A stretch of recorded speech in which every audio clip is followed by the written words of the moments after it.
EMI धम्मानुधम्मपटिपद्य बुद्धं पूजयामि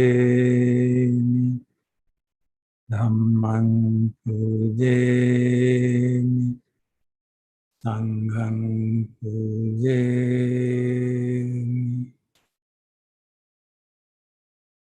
I worship the Dhamma, the Buddha, the Dhamma and the Sangha by practicing in accordance with the Dhamma. May this humble offering be accepted.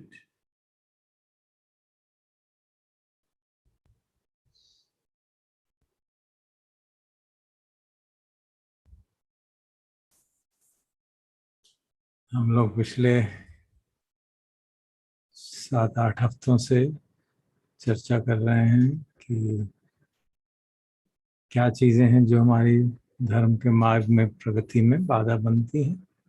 Basic हमारा उद्देश्य overall इस वास में ये एक उद्देश्य हमने रखा कि हम समझने की कोशिश करें किस तरह से धर्म में हमारी प्रगति हो सकती है।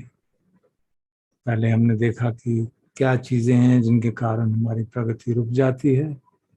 हम साधना भी करते हैं, साधना से लाभ भी होता है, लेकिन बाकी के जो समय है उसमें सजग न रह पाने के कारण, उसमें देख ना पाने के कारण कि कहाँ कहाँ राग जाग रहा है, कहाँ कहाँ तृष्णा जाग रही है, वो देख ही नहीं पाते, क्योंकि हमारा स्वभाव ऐसा है कि वो बहुत नेचुरल सी चीज़ें लगती हैं।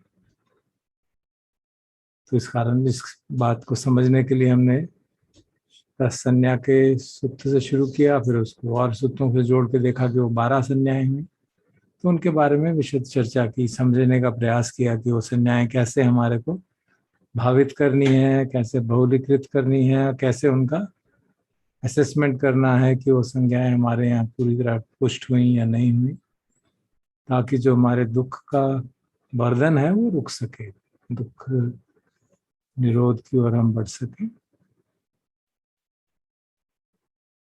तो जो हमने वहाँ सीखा, जो वो सब वहाँ चर्चा हुई, उसको कार्यान्वित करने के लिए, फिर उसमें उसको प्रैक्टिकल स्वरूप देने के लिए ऑब्वियसली हमें एफर्ट करने की आवश्यकता है, और वो भी ठीक से एफर्ट करने की आवश्यकता है।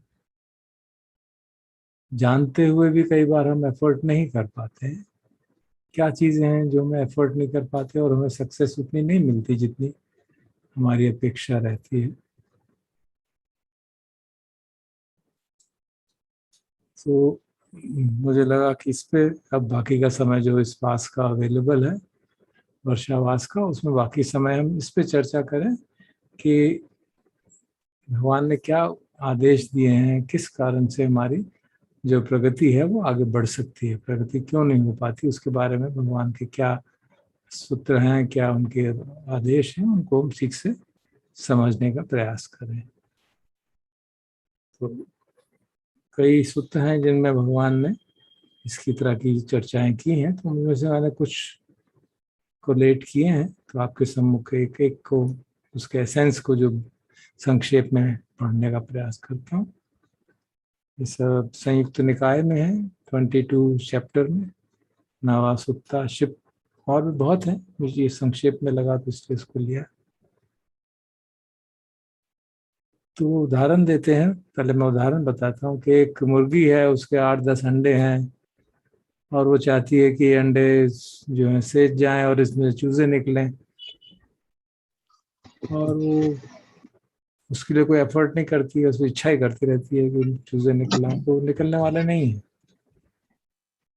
और अगर हम उसको और आगे देखें कि अगर हम वो एफर्ट भी करें, कभी बैठ गई उन अंडों पे और फिर छोड़ दिया, फिर 1 महीने बाद फिर सोची कि बैठेगी, फिर 1 महीने छोड़ दिया। रेमंड दिखता है ना, सब रेमंड के सामने खड़ा कर दो।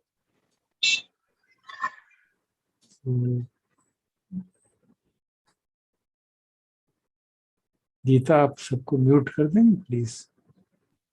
I've done it, sir. Thank you. तो इसी तरह प्रकार भगवान कहते हैं कि कोई भिक्षु साधना में बहुत ढीला ढाला है, लेकिन वो चाहता है कि मेरा मन जो है आसुओं से मुक्त हो जाए, मैं परम शांति को प्राप्त करूं, तो ऐसा होने वाला नहीं है। क्यों नहीं होने वाला?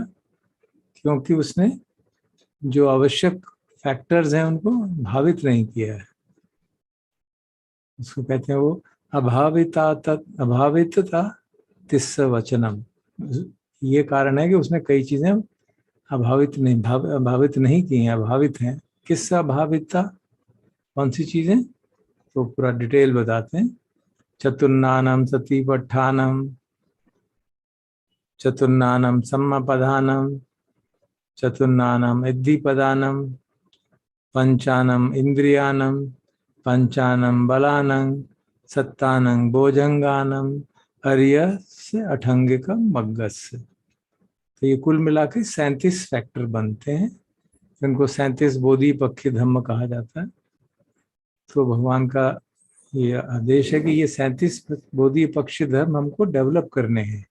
वो डेवलप करेंगे तभी हम सचमुच में मुक्त हो पाएंगे। और ये ऐसा नहीं है, कहने में अलग अलग नाम है, ये ऐसा नहीं कि इनको सीक्वेंशली एक के बाद एक करना है। दे आर ऑल सारे गुथे हुए हैं एकदम। Lord Dhamma teaching is not linear, it is very intricate, it is intricately woven. और वो सब आपस में गुथी हुई चीजें हैं। कुछ चीजें ऐसी हैं जो एटिट्यूडनल है, समझने की हैं, कुछ चीजें ऐसी हैं जो करने की हैं। तो वो हमको ठीक से समझने की आवश्यकता है कि ये 37 बोधि पक्षी धम्म क्या है। और इन 37 बोधि पक्षी धम्मों के बारे में बहुत सारे सूत्रों में चर्चा आती है, कई कारणों से आती है। एक कारण भगवान ये भी कहते हैं कि अगर मेरे जाने के बाद धर्म में डिस्प्यूट हो जाए कि भाई क्या सच है क्या ठीक है, तो इनको सामने रख लेना और इसके अनुसार डिसाइड कर लेना। और वो एक सूत्र में ये भी कहते हैं, you should gather together and decide them, comparing meaning with meaning, text with text, spirit with spirit, letter with letter, without dissension of any kind. So they should be recited. And so there are so many suttas of this kind, very prominent sutta जिनमें ये बातें कही गई हैं कि हमको इनको भावित करना है इन सबको। और इनको बोधि पक्षी धम्म क्यों कहा गया? मतलब ये पार्ट हैं, पक्ष हैं, बोधि के, अवेकनिंग के पक्ष हैं। थानीसारा भिक्खु ने इसको कहा विंग्स ऑफ अवेकनिंग, उस सेंस में उसका ट्रांसलेशन किया। उनकी एक छोटी बुकलेट भी है, विंग्स ऑफ अवेकनिंग, छोटी क्या अच्छी बुक है, विंग्स ऑफ अवेकनिंग, तो आप उसको देख सकते हैं। लेडी सैडो ने भी बोधि पक्षी धम्मा के ऊपर एक विवेचन किया है, वो भी बहुत अच्छा उपलब्ध है। और दोनों में काफी कंट्रास्ट है, तो इसमें बहुत उपयुक्त रहेगा अगर हम दोनों को देखें तो बोधि से यहाँ पे तात्पर्य है कि हम मुक्त हो सकें, हम बोधि जागे हमारी। और जो मग हैं, हायर मग हैं, सुप्रामंडेन पाथ्स हैं, लोकोत्तर धम्म है, वो जागे हमें। और इस बोधि को जगाने के लिए जो काज है उनको पदट्ठान कहा गया। और इसी को इद्धि भी कहा गया। इद्धि का शायद हिंदी में देखें तो उसका लिटरल मीनिंग है रिद्धि, जिसको ट्रांसलेशन के हिसाब से देखें तो मतलब तो कई मतलब है उसके, समृद्धि, सौभाग्य, सफलता, अलौकिक शक्ति, सिद्धि के सेंस में भी दिया जाता है। इंग्लिश में जो ट्रांसलेशंस अवेलेबल हैं वो success, super normal power, psychic powers and so on, इस तरह के मीनिंग्स हैं उसके। We can understand generally success की बातें हैं, अपने जो भी हमारा उद्देश्य है उसमें सक्सेस की बात है। अगर हमारा उद्देश्य लिबरेशन का है तो उसमें सक्सेस के लिए क्या फैक्टर्स हैं, वो ये सब फैक्टर्स। और 3 अभिन्याय की बात भी होता है, अभिन्यायों की बात आती है। सुपर नॉर्मल हमने सबने सुना पढ़ा हुआ है कई बार, भगवान की 3 अभिन्याय जब वो बोधि वृक्ष के ऊपर एनलाइटन हुए थे।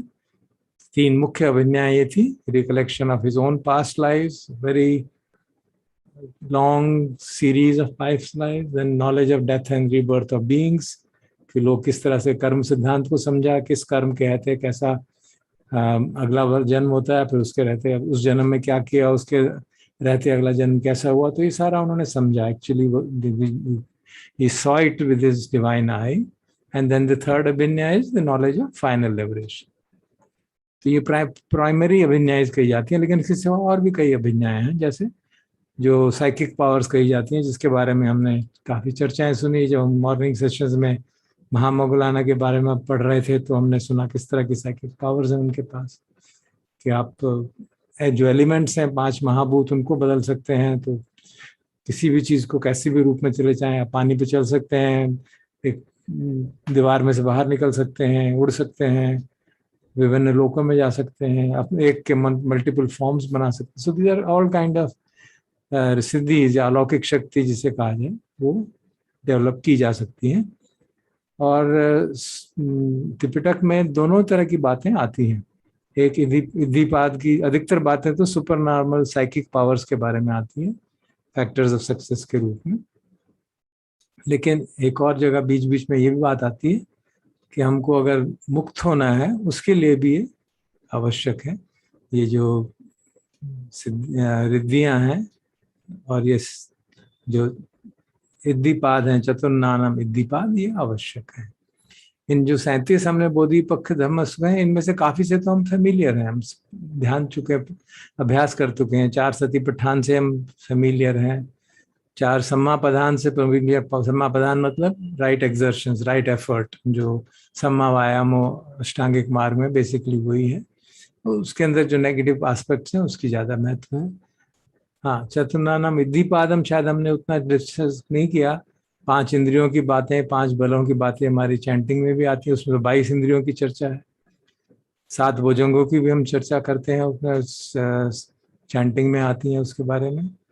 और आर्य अठंगिक मार्ग को तो हम सब ने खूब अच्छी तरह से समझा है। तो इसलिए इसमें से कुछ ही चीज़ें ऐसी हैं जो हमको और नई शायद लगें और उनके बारे में चर्चा की आवश्यकता है। और इसमें से सबसे पहले जो हम लेना चाहेंगे, चतुर्नाम इद्धिपादम, जो इद्धि जो है सिद्धि के जो पद हैं, इसलिए वो बोधिपक्षीय धम्मों में से जो मैं शुरू करूंगा वो 4 इद्धिपाद से शुरू करेंगे। इद्धिपाद जैसे जो रिद्धियां हैं, जो सक्सेस है, जो फैक्टर्स ऑफ सक्सेस है। और ये फैक्टर्स ऑफ सक्सेस केवल धर्म के मार्ग पे बढ़ने के लिए नहीं है। ये देखा जाए, इनको अगर हम गहराई से समझें तो ये हर जीवन के हर आयाम में सक्सेस के लिए चारों चीजें आवश्यक है। उसके बगैर सक्सेस कभी नहीं हो सकती। चाहे वो हमको अपने प्रोफेशन में आगे बढ़ना हो, चाहे करियर में एडवांसमेंट करनी हो, चाहे फैमिली में रहना हो, चाहे एक फैक्ट्री चलानी हो, those 4 factors are very important if you want to really achieve success. And similarly, those are equally important if you want to achieve success in our meditation, success in our following the path of Dhamma. So that's it. Therefore, they are very greatly important, very helpful for us to understand. तो क्या है ये 4 इद्धिपाद?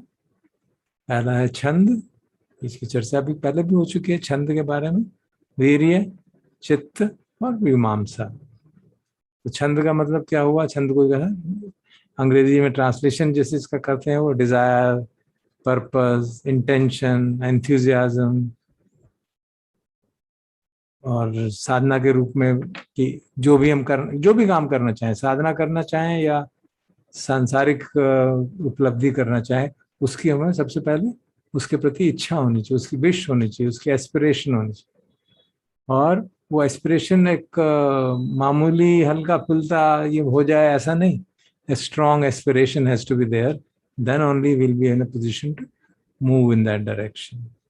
और फिर second factor है वीर्य, जिसको translation किया जाए एफर्ट, एनर्जी, इंटेंट, विल, कि हमें परसिस्टेंस, हमारे में परसिस्टेंस है कि जो हमें करना है उसके लिए जितना भी एफर्ट करना पड़ेगा, जितनी भी मेहनत करनी पड़ेगी, जितनी भी बाधाएं आएंगी उसको पार करेंगे। तो उस तरह का परसिस्टेंस की आवश्यकता होगी।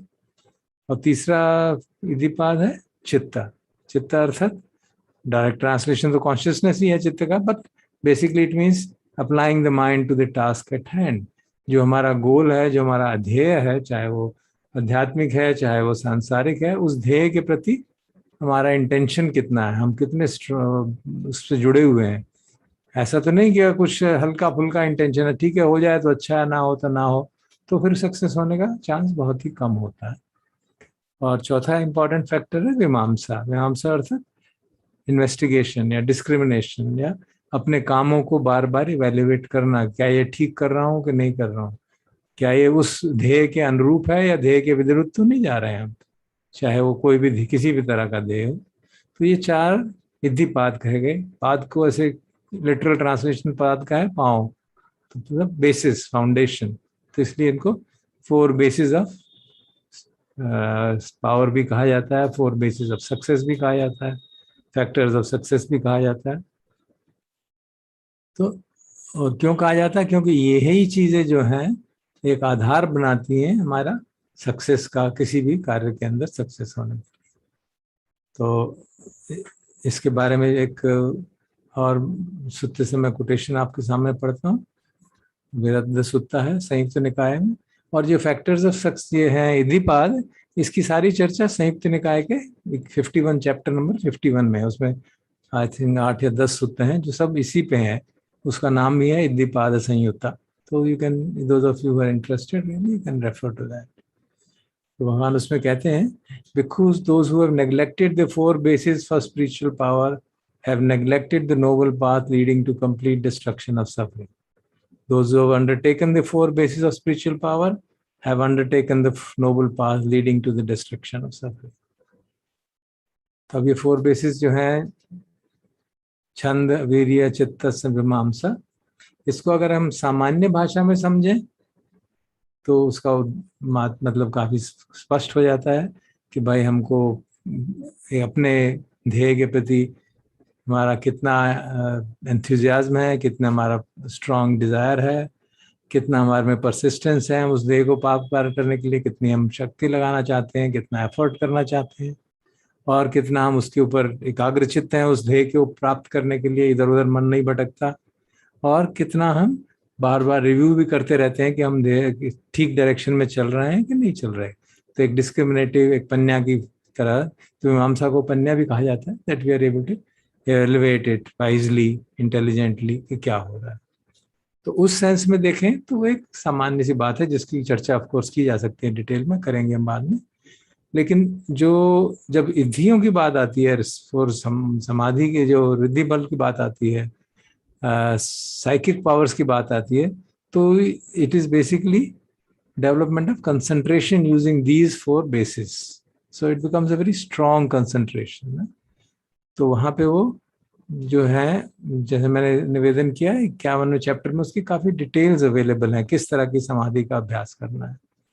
मैं एक बार पढ़ देता हूँ, but I will not discuss it in more because I have not developed them and it's not within our capability really to develop them on our own just by reading and practicing. It needs a guidance by a master who has got those psychic powers so that he can handle it. But just for sake of knowledge, I'll read it once and stop there. Bhikkhus, if a bhikkhu gains concentration, one-pointedness of mind based on desire, this is called concentration due to desire. He generates desire for non-arising of unarisen, evil, unwholesome states. He makes an effort, arouses energy, applies his mind, and strives. He generates desire for abandoning of evil, unwholesome states, and similarly for arising of wholesome unarisen, wholesome states, and for maintenance of arisen, wholesome states. He applies effort, arouses energy, makes his mind, and strives. These are called volitional formations of striving. Thus, this desire and this concentration due to desire and these volitional formations of striving, this is called the basis for spiritual power that possesses concentration due to desire and volitional formation of striving. और इसी तरह फिर बाकियों के बारे में भी, वीर्य के आधार पे कंसंट्रेशन, चित्त के आधार पे, विमर्शा के आधार पे, और वो सामान्य कंसंट्रेशन नहीं है, it is constantly focused on that theme. No, I'll just give you a flavor. He develops by night as well as by day, by night as well as by day. And his awareness remains open. He develops a brightened mind. He perceives what is in front, what is behind, what is left, what is right. He is not at all sluggish and not either overly active. He keeps a balance between the things. But it is round the clock practice of that kind. Then you can develop that samadhi of that kind, and then associated psychic powers can be developed. तो ये काफी intensive समाधि का experience है. चौथे ध्यान तक ले जाना है हर एक आधार पे, हर एक साइकिक पावर, हर एक छंद को, वीर्य को, चित्त को और मीमांसा को आधार बना के समाधि डेवलप करनी है, और इस गहन समाधि ताकि चौथे ध्यान तक पहुंच जाए, and then those kind of powers are developed. Since it is not within my capability, and not really maybe of direct interest to many of us, because not many people today can claim to have got the psychic power, though we know a few who have developed those psychic powers of some kind.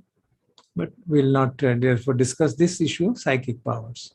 We'll focus on the other issue, firstly of the Dhamma issue, and secondly of the worldly issue, which means हमारे को धम्म के आधार पर इद्धि का क्या मतलब है, इद्धियों का जो मतलब है, जो अभिन्याय सामान्यता जैसे 51 चैप्टर में दी गई हैं, they are essentially supernormal powers of various kinds. But there is also the suttas where he mentions that these are needed for development of the Four Noble Truths and for liberation. तो उस sense में ये presentation में आपसे share करना चाहूँगा regarding these from the perspective of enlightenment, from the perspective of awareness. तो ये लेडी सायड ने इसके बारे में काफ़ी डिटेल में समझाया है, रीजनेबल डिटेल में. वो कहते हैं कि in the Buddha Sasana there are 5 इद्धीज. What are they? अभिन्या सिद्धि, परिन्या सिद्धि, पहान सिद्धि, सच्ची क्रिया सिद्धि, भावना सिद्धि. वो देखिए अभिन्या किस सेंस में रिपीट कर रहे हैं. He says अभिन्या is, let me read it. अभिन्या Siddhi means completion of the task of knowing the Paramatha Dhammas, जो ultimate truths हैं, which one had no knowledge while one was beyond the pale of Buddha Sasana. A thorough knowledge of Abhidhamma Sangaha and various essential doctrines amounts to Abhinya Sangha. And it essentially includes, knowledge of such things as Rupa, Nama, and, various जो terms हमारी इस्तेमाल होती हैं धम्म देशनाओं में, भगवान के प्रवचनों में, उन टर्म्स को समझना कि उपादान क्या है, रूप क्या है, नाम क्या है, जैसे हम, ताकि हमें उनकी वो जो अल्टीमेट धम्मा है, जो अल्टीमेट ट्रुथ्स हैं अभिधम्मा के हिसाब से, उनको हम ठीक से समझ सकें, उनको बारे में ठीक से समझ सकें. तो उसको भगवान ने, इन्होंने बड़ी साइड में कहते हैं this is abhinya siddhi. Then parinya siddhi is pretty simple. Parinya means knowledge, understanding. So कहते हैं full understanding of those things in which full understanding should be acquired. What are those? दुख सच्चा. The first noble truth में भगवान कहते हैं ना, the suffering should be understood. So Lady Sayadaw is saying that is the second siddhi which has to be obtained by using those factors of success. That we should develop the acquiring the full understanding of dukkha satcha, which means through the knowledge of three lakshanas, जो हमने अभी संज्ञाएं की हैं, अनिच्च संज्ञा, दुख संज्ञा, अनत्त संज्ञा, and through the analysis of their proximate causes, and through the analysis of dukkha, through the analysis of anatta, through the analysis of anicca. So which means understanding dukkha in the detail. So that's what he says is the parinya siddhi. Third is the pahana siddhi, which means abolishing, giving up. हमने अभी पहान संज्ञा भी किया था, which means completion of the task of abandoning the kleshas, which are the samudaya satcha. जैसे noble truth में जो second noble truth में कहा जाता है, tanha is the source of suffering, so understanding what tanha is and completion the task of abandoning, क्योंकि भगवान ने उसमें कहा ना, कृष्णा को the tanha should be pahatabbam, उसको त्याग करना चाहिए. So that's what he says is the pahanata sanya. And then Satchi Kriya Sanya is the realizing the Nirodha. Bhagavan Nirodha Satya mein kehte hain na, it should be realized. The cessation should be realized. So he says that is the Satchi Kriya Siddhi. And the fourth Bhavana Siddhi means the development of the path, jo fourth noble truth. So this way, Lady Sayadaw relates these to the teaching of the Buddha and says the development of those four factors will help, these four Iddhipadas will help us in developing these five siddhis, so that we can complete the task of development of the four noble truths and therefore get the fruit of awakening, various first fruit, second fruit, third fruit, fourth fruit, whatever the potency and whatever our paramis allow that. So that is what he says is the Iddhipada. So I think we'll stop here and then have further discussion on it tomorrow. What exactly does it really entail and what exactly are the issues with respect to spiritual work and the worldly work also. So we can stop for the day and meditate for till 8:45. Maybe reflect on what we have seen, whether in our own opinion, what are the factors, whether the chanda, virya, chitta, and vimamsa, whether we are, to what extent we have developed them, because whatever practices we have been doing, they all involve this. To whatever extent we have developed them, we can introspect and figure it out, and then slowly try to develop them more.